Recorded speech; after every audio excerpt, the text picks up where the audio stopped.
6.5 down, 5.5 down, 9 forward. Good.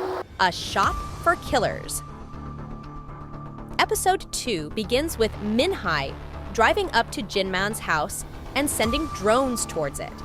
The scene shifts to Ji-on's grandmother's funeral in the past, when Ji-on was still very young. Jinman thinks there's something fishy about her death, but Ji-on's father says she was unwell for a few years. When Ji-on breaks something, her mother asks Jinman to take her and go home while they handle everything else.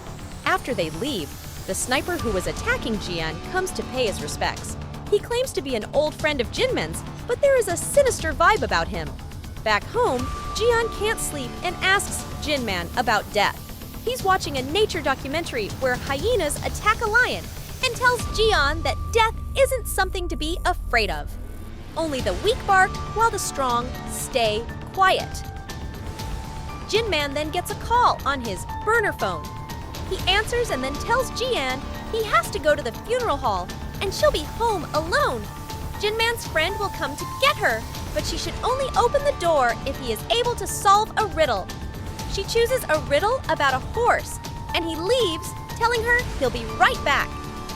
When he's gone, a man indeed comes to Ji-on's door. As instructed, she asks him the riddle, but the man picks the lock and enters. Before he can do anything, somebody pulls him out and the door slams shut. Ji-on hears them fight, and after a bit, the other man comes in and shows her the correct answer to the riddle. He communicates by typing on his phone and tells her he is her uncle's friend. As more people come up the stairs, he tells Ji-on to stay in her room. In the midst of the fight, she cracks the door open and sees the sniper from before attacking her uncle's friend, cutting his hand off. The sniper and his colleague then enter her room and find that Ji-on climbed out the window and is hanging from a rod on the outside of the building. When he reaches out for her, she lets herself fall down on some sofas discarded on the street. However, while running away, she gets hit by a car. This works in her favor as a crowd gathers and the killers can't attack her again. As she wakes up in a hospital, we hear two policemen discussing how her parents were murdered at the funeral home. They say she has an uncle, but he's been missing for years. At night, Ji-on dreams of a hyena holding Jinman's friend's hand, torn off his body. She wakes up in the hospital bed, but one of the killers is right outside her room. He enters and realizes that Ji-on escaped yet again.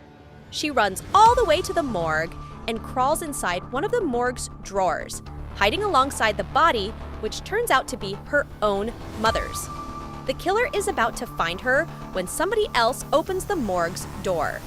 Gunshots are heard, and afterwards, Jung Jinman opens the drawer and picks Ji-on up. He tells her to close her eyes and takes her home.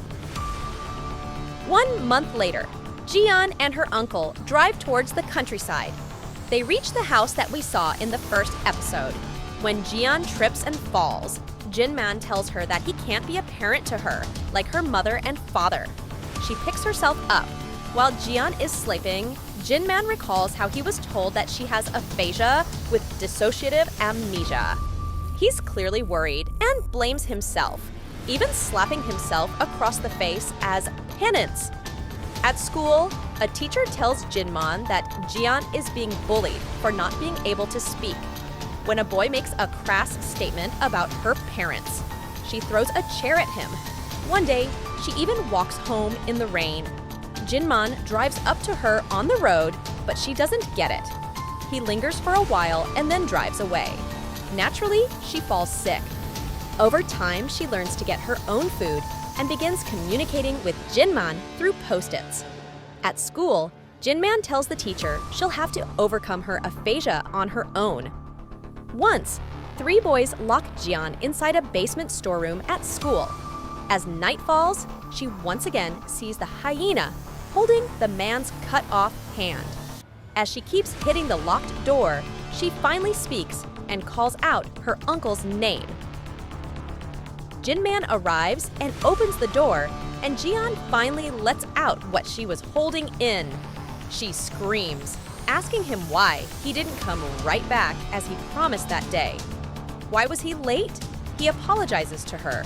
At home, he cooks a pork belly barbecue and they eat together. She tells him it tastes good. Back in the present, the older Jian hesitates as Min Hai knocks on her front door. She tells Min Hai that her uncle isn't coming home. Min Hai pulls out a gun and speaks in Mandarin, trying to get Jian to open the door. She realizes Min Hai is lying and challenges her, but the latter simply leaves.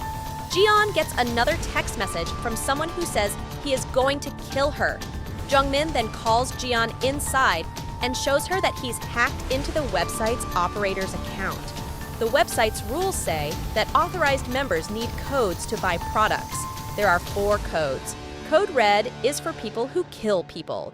Purple is for spies. Yellow is for the cleanup crew. And green is the last one. Those who receive codes must never attack code green. If green is attacked, the others must risk their lives to protect green. And green is none other than Jin Man and Jian. Just as Jian is processing it all, an explosion shakes the house. They go out to see the house's outer wall in shambles. 2 drones attack the house's glass windows with a rain of bullets, but they don't break. 1 drone is outside the back door, blocking their route, but it can't get through the metal door either. Jian and Jungmin realize the house is better protected than they thought. As they watch, the drones lodge small black devices into the glass windows. Explosives. This time, the glass breaks.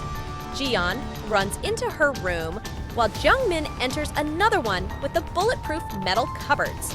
He hides inside. The drone shoots the same black explosive, and Jungmin is exposed. But Jian enters and shoots the drone down with a slingshot, and then breaks it for good with a chair. An epilogue shows a group of men chatting about their work by a fire when a man named Mr. Kim arrives. He's their boss. He takes a knife and pries out a small chip from his arm, saying he doesn't need the codes anymore. The sniper from before arrives as well, and we learn his name is Seong Jo. He tells the large group of men that whoever kills or captures the niece will get a bonus. They all pile into a van and head towards Jian's doom at the end of Ice Shop for Killers Episode 2. If you are watching this channel for the first time, hit the subscribe button and watch other episodes. Until then, it's me, Mitsubishi, signing off.